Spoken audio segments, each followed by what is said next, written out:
की थी। संकट की चीज लेना पाप है। यह बात जन्म जन्मांतरों से उसकी आत्मा का अंश बन गई थी। भोला ने गदगद कंठ से कहा, तो किसी को भेज दूं भूसे के लिए? होरी ने जवाब दिया, अभी मैं राय साहब की ड्योढ़ी पर जा रहा हूं, वहां से घड़ी भर में लौटूंगा, तभी किसी को भेजना। भोला की आंखों में आंसू भर आए। बोला, तुमने आज मुझे उबार लिया होरी भाई। मुझे अब मालूम हुआ कि मैं संसार में अकेला नहीं हूं, मेरा भी कोई हितु है। एक क्षण के बाद उसने फिर कहा, उस बात को भूल न जाना। होरी आगे बढ़ा तो उसका चित्त प्रसन्न था। मन में एक विचित्र स्फूर्ति हो रही थी। क्या हुआ, 10-5 मन भूसा चला जाएगा। बेचारे को संकट में पड़कर अपनी गाय तो न बेचनी पड़ेगी। जब मेरे पास चारा हो जाएगा तब गाय खोल लाऊंगा। भगवान करे मुझे कोई मेहरिया मिल जाए, फिर तो कोई बात ही नहीं। उसने पीछे फिर कर देखा। कबरी गाय पूंछ से मक्खियां उड़ाती, सिर हिलाती, मस्तानी मंद गति से झूमती चली जाती थी, जैसे बांदियों के बीच में कोई रानी हो। कैसा शुभ होगा वह दिन जब यह कामधेनु उसके द्वार पर बंधेगी। भाग 2। सेमरी और बेलारी दोनों अवध प्रांत के गांव हैं। जिले का नाम बताने की कोई जरूरत नहीं। होरी बेलारी में रहता है, राय साहब अमरपाल सिंह सेमरी में। दोनों गांवों में केवल 5 मील का अंतर है। पिछले सत्याग्रह संग्राम में राय साहब ने बड़ा यश कमाया था। काउंसिल की मेंबरी छोड़कर जेल चले गए थे। तब से उनके इलाके के असामियों को उनसे बड़ी श्रद्धा हो गई थी। यह नहीं कि उनके इलाके में असामियों के साथ कोई खास रियायत की जाती हो या डांड और बेगार की कड़ाई कुछ कम हो, मगर यह सारी बदनामी मुख्तारों के सिर जाती थी। राय साहब की कीर्ति पर कोई कलंक न लग सकता था। वह बेचारे भी तो उसी व्यवस्था के गुलाम थे। जाप्ते का काम तो जैसे होता चला आया है वैसा ही होगा। राय साहब की सज्जनता उस पर कोई असर न डाल सकती थी, इसलिए आमदनी और अधिकार में जौ भर की भी कमी न होने पर भी उनका यश मानो बढ़ गया था। असामियों से वह हंस कर बोल लेते थे, यही क्या कम है, सिंह का काम तो शिकार करना है। अगर वह गरजने और गुर्राने के बदले मीठी बोली बोल सकता तो उसे घर बैठे मनमाना शिकार मिल जाता। शिकार की खोज में जंगल में न भटकना पड़ता। राय साहब राष्ट्रवादी होने पर भी हुक्काम से मेल जोल बनाए रखते थे। उनकी नजरें और डालियां और कर्मचारियों की दस्तूरियां जैसी की तैसी चली आती थीं। साहित्य और संगीत के प्रेमी थे, ड्रामा के शौकीन, अच्छे वक्ता थे, अच्छे लेखक, अच्छे निशानेबाज। उनकी पत्नी को मरे आज 10 साल हो चुके थे, मगर दूसरी शादी न की थी। हंस बोलकर अपने विधुर जीवन को बहलाते रहते थे। होरी ड्योढ़ी पर पहुंचा तो देखा जेठ के दशहरे के अवसर पर होने वाले धनुष यज्ञ की बड़ी जोरों से तैयारियां हो रही हैं। कहीं रंगमंच बन रहा था, कहीं मंडप, कहीं मेहमानों का आतिथ्य गृह, कहीं दुकानदारों के लिए दुकानें। धूप तेज हो गई थी, पर राय साहब खुद काम में लगे हुए थे। अपने पिता से संपत्ति के साथ साथ उन्होंने राम की भक्ति भी पाई थी और धनुष यज्ञ को नाटक का रूप देकर उसे शिष्ट मनोरंजन का साधन बना दिया था। इस अवसर पर उनके यार दोस्त, हाकिम हुक्काम सभी निमंत्रित होते थे और 2-3 दिन इलाके में बड़ी चहल पहल रहती थी। राय साहब का परिवार बहुत विशाल था। कोई 150 सरदार एक साथ भोजन करते थे। कई चचा थे, दर्जनों चचेरे भाई, कई सगे भाई, 20 नाते के भाई।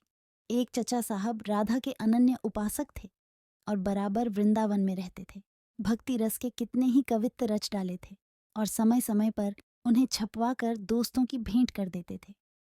एक दूसरे चचा थे जो राम के परम भक्त थे और फारसी भाषा में रामायण का अनुवाद कर रहे थे। रियासत से सबक वजीफे बंधे हुए थे।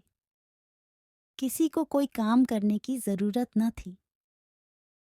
होरी मंडप में खड़ा सोच रहा था कि अपने आने की सूचना कैसे दे कि सहसा राय साहब उधर ही आ निकले और उसे देखते ही बोले, अरे तू आ गया होरी, मैं तो तुझे बुलवाने वाला था। देख अब कि तुझे राजा जनक का माली बनना पड़ेगा। समझ गया ना? जिस वक्त श्री जानकी जी मंदिर में पूजा करने जाती हैं, उसी वक्त तू एक गुलदस्ता लिए खड़ा रहेगा और जानकी जी को भेंट करेगा। गलती न करना और देख, असामियों से ताकीद करके यह कह देना कि सब के सब शगुन करने आए। मेरे साथ कोठी में आ, तुझसे कुछ बातें करनी है। वह आगे आगे कोठी की ओर चले, होरी पीछे पीछे चला। वहीं एक घने वृक्ष की छाया में एक कुर्सी पर बैठ गए और होरी को जमीन पर बैठने का इशारा करके बोले, समझ गया, मैंने क्या कहा? कारकुन को तो जो कुछ करना है वह करेगा ही, लेकिन असामी जितने मन से असामी की बात सुनता है, कारकुन की नहीं सुनता। हमें इन्हीं 5-7 दिनों में 20,000 का प्रबंध करना है। कैसे होगा, समझ में नहीं आता। तुम सोचते होगे मुझ टके के आदमी से मालिक क्यों अपना दुखड़ा ले बैठे?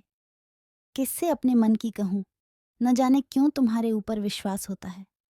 इतना जानता हूं कि तुम मन में मुझ पर हंसोगे नहीं, और हंसो भी तो तुम्हारी हंसी मैं बर्दाश्त कर सकता हूं। नहीं सह सकता उनकी हंसी जो अपने बराबर के हैं, क्योंकि उनकी हंसी में ईर्ष्या, व्यंग और जलन है। और वे क्यों ना हंसेंगे? मैं भी तो उनकी दुर्दशा और विपत्ति और पतन पर हंसता हूं, दिल खोलकर, तालियां बजाकर। संपत्ति और सहृदयता में बैर है। हम भी दान देते हैं, धर्म करते हैं, लेकिन जानते हो क्यों? केवल अपने बराबर वालों को नीचा दिखाने के लिए। हमारा दान और धर्म कोरा अहंकार है, विशुद्ध अहंकार। हम में से किसी पर डिग्री हो जाए, कुर्की आ जाए, बकाया मालगुजारी की इल्लत में हवालात हो जाए, किसी का जवान बेटा मर जाए, किसी की विधवा बहू निकल जाए, किसी के घर में आग लग जाए, कोई किसी वेश्या के हाथों उल्लू बन जाए, या अपने असामियों के हाथों पिट जाए, तो उसके और सभी भाई उस पर हंसेंगे, बगलें बजाएंगे, मानो सारे संसार की संपदा मिल गई है, और मिलेंगे तो इतने प्रेम से जैसे हमारे पसीने की जगह खून बहाने को तैयार हैं।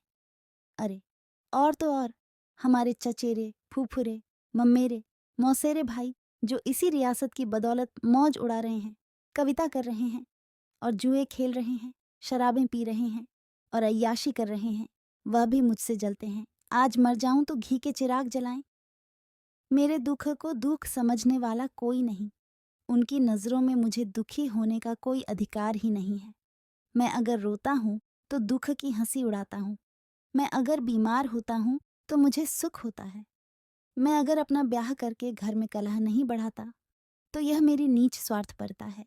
अगर ब्याह कर लूं तो वह विलासांधता होगी। अगर शराब नहीं पीता तो मेरी कंजूसी है। शराब पीने लगूं तो वह प्रजा का रक्त होगा।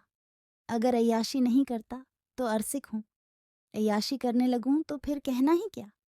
इन लोगों ने मुझे भोग विलास में फंसाने के लिए कम चालें नहीं चलीं और अब तक चलते जाते हैं। उनकी यही इच्छा है कि मैं अंधा हो जाऊं और ये लोग मुझे लूट लें।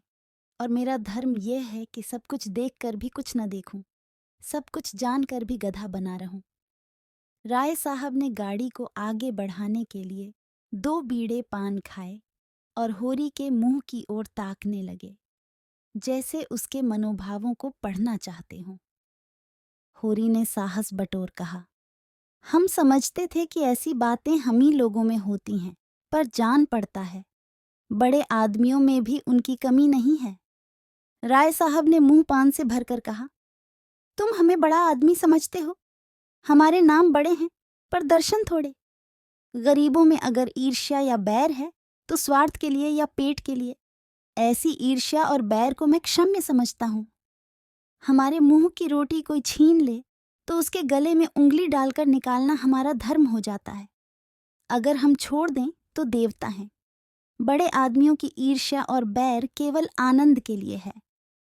हम इतने बड़े आदमी हो गए हैं कि हमें नीचता और कुटिलता में ही निस्वार्थ और परम आनंद मिलता है। हम देवतापन के उस दर्जे पर पहुंच गए हैं जब हमें दूसरों के रोने पर हंसी आती है। इसे तुम छोटी साधना मत समझो। जब इतना बड़ा कुटुंब है तो कोई न कोई तो हमेशा बीमार रहेगा ही, और बड़े आदमियों के रोग भी बड़े होते हैं। वह बड़ा आदमी ही क्या, जिसे कोई छोटा रोग हो, मामूली ज्वर भी आ जाए तो हमें सरसाम की दवा दी जाती है। मामूली गूंसी भी निकल आए तो वह जहरबाद बन जाती है। अब छोटे सर्जन और मझोले सर्जन और बड़े सर्जन तार से बुलाए जा रहे हैं।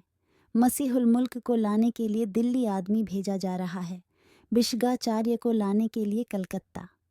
उधर देवालय में दुर्गा पाठ हो रहा है और ज्योतिषाचार्य कुंडली का विचार कर रहे हैं और तंत्र के आचार्य अपने अनुष्ठान में लगे हुए हैं। राजा साहब को यमराज के मुंह से निकालने के लिए दौड़ लगी हुई है। वैद्य और डॉक्टर इस ताक में रहते हैं कि कब इनके सिर में दर्द हो और कब उनके घर में सोने की वर्षा हो।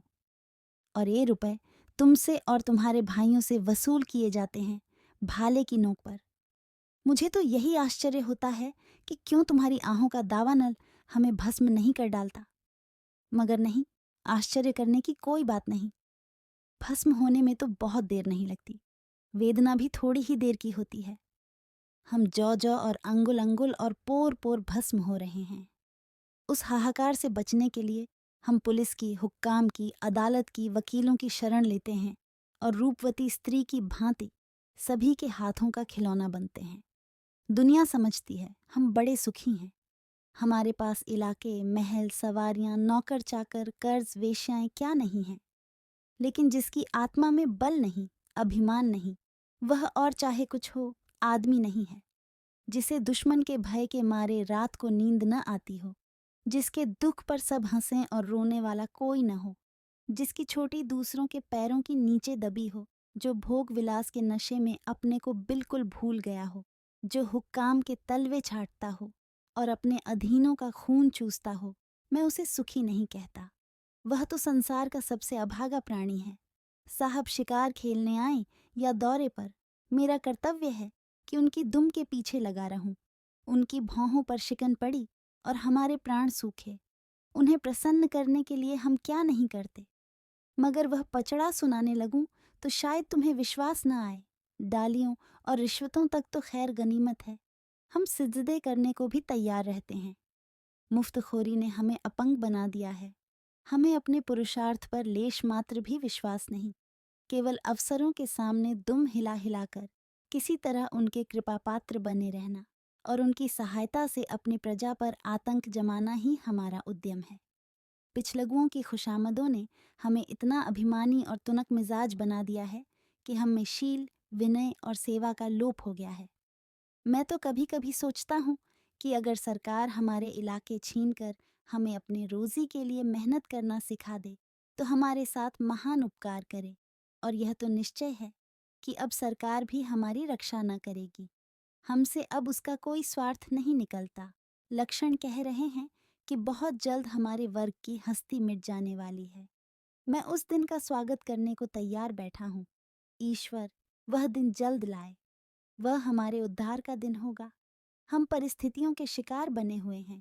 यह परिस्थिति ही हमारा सर्वनाश कर रही है और जब तक संपत्ति की यह बेड़ी हमारे पैरों से न निकलेगी, जब तक यह अभिशाप हमारे सिर पर मंडराता रहेगा, हम मानवता का वह पद न पा सकेंगे जिस पर पहुंचना ही जीवन का अंतिम लक्ष्य है।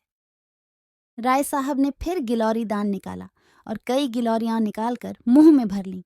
कुछ और कहने वाले थे कि एक चपरासी ने आकर कहा, सरकार, बेगारों ने काम करने से इनकार कर दिया है। कहते हैं जब तक हमें खाने को न मिलेगा हम काम न करेंगे। हमने धमकाया तो सब काम छोड़कर अलग हो गए। राय साहब के माथे पर बल पड़ गए। आंखें निकालकर बोले, चलो मैं इन दुष्टों को ठीक करता हूँ। जब कभी खाने को नहीं दिया तो आज यह नई बात क्यों? एक आने रोज के हिसाब से मजूरी मिलेगी जो हमेशा मिलती रही है और इस मजूरी पर काम करना होगा, सीधे करें या टेढ़े। फिर होरी की ओर देखकर बोले, तुम अब जाओ होरी, अपने तैयारी करो। जो बात मैंने कही है उसका ख्याल रखना। तुम्हारे गांव से मुझे कम से कम 500 की आशा है। राय साहब झल्लाते हुए चले गए। होरी ने मन में सोचा, अब भी यह कैसी कैसी नीति और धर्म की बातें कर रहे थे और एकाएक इतने गर्म हो गए। सूर्य सिर पर आ गया था। उसके तेज से अभिभूत होकर वृक्ष ने अपना पसार समेट लिया था। आकाश पर मटियाली गर्द छाई हुई थी और सामने की पृथ्वी कांपती हुई जान पड़ती थी। होरी ने अपना डंडा उठाया और घर चला। शगुन के रुपए कहाँ से आएंगे, यही चिंता उसके सिर पर सवार थी। भाग 3। होरी अपने गांव के समीप पहुंचा तो देखा अभी तक गोबर खेत में ऊख घोड़ रहा है और दोनों लड़कियां भी उसके साथ काम कर रही हैं। लू चल रही थी, बगुले उठ रहे थे, भूतल धधक रहा था। जैसे प्रकृति ने वायु में आग घोल दी हो। यह सब अभी तक खेत में क्यों है? क्या काम के पीछे सब जान देने पर तुले हुए हैं?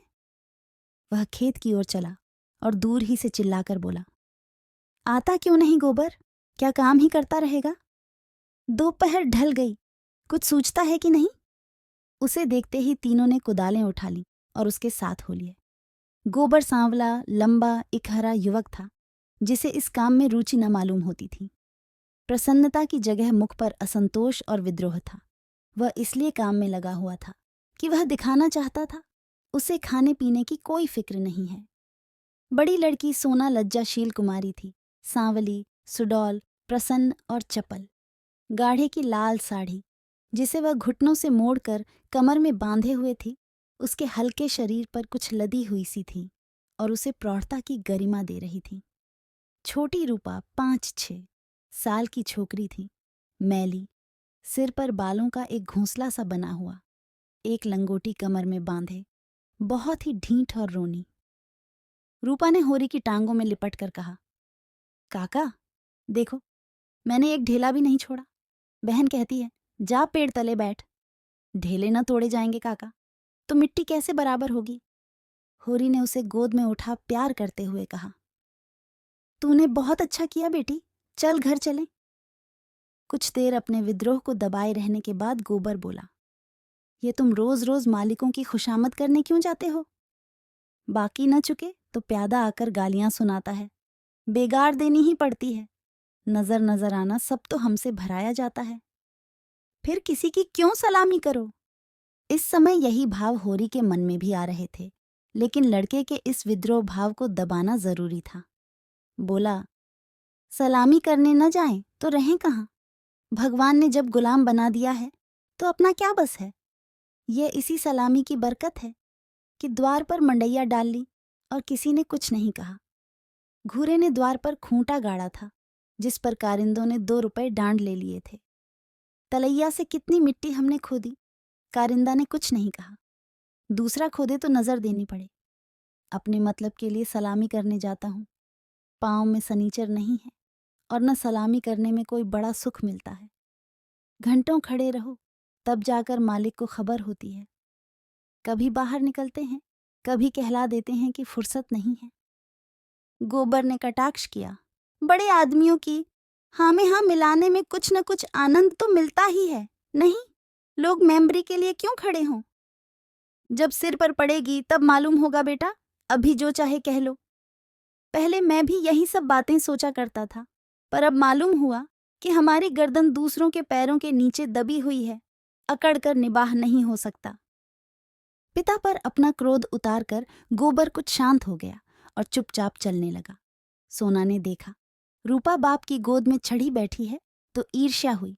उसे डांट कर बोली, अब गोद से उतरकर पांव पांव क्यों नहीं चलती? क्या पांव टूट गए हैं? रूपा ने बाप की गर्दन में हाथ डालकर ढिठाई से कहा, ना उतरेंगे जाओ। काका, बहन हमको रोज चिढ़ाती है कि तू रूपा है, मैं सोना हूं, मेरा नाम कुछ और रख दो। होरी ने सोना को बनावटी रोष से देखकर कहा, तू इसे क्यों चिढ़ाती है सोनिया? सोना तो देखने को है, निबाह तो रूपा से होता है। रूपा न हो तो रुपए कहाँ से बने, बता? सोना ने अपने पक्ष का समर्थन किया। सोना न हो तो मोहर कैसे बने? नथुनिया कहाँ से आए? कंठा कैसे बने? गोबर भी इस विनोदमय विवाद में शरीक हो गया। रूपा से बोला, तू कह दे कि सोना तो सूखी पत्ती की तरह पीला होता है, रूपा तो उजला होता है जैसे सूरज। सोना बोली, शादी ब्याह में पीली साड़ी पहनी जाती है, उजली साड़ी कोई नहीं पहनता। रूपा इस दलील से परास्त हो गई। गोबर और होरी की कोई दलील इसके सामने न ठहर सकी। उसने क्षुब्ध आंखों से होरी को देखा। होरी को एक नई युक्ति सूझ गई। बोला, सोना बड़े आदमियों के लिए है, हम गरीबों के लिए तो रूपा ही है। जैसे जौ को राजा कहते हैं, गेहूं को चमार, इसलिए न कि गेहूं बड़े आदमी खाते हैं, जौ हम लोग खाते हैं। सोना के पास इस सबल युक्ति का कोई जवाब न था। परास्त होकर बोली, तुम सब जने एक और हो गए, नहीं रुपया को रुलाकर छोड़ती। रूपा ने उंगली मटका कर कहा, एराम, सोना चमार एराम, सोना चमार। इस विजय का उसे इतना आनंद हुआ कि बाप की गोद में रह न सकी। जमीन पर कूद पड़ी और उछल उछल कर यही रट लगाने लगी, रूपा राजा, सोना चमार, रूपा राजा, सोना चमार। ये लोग घर पहुंचे तो धनिया द्वार पर खड़ी इनकी बाट जो रही थी।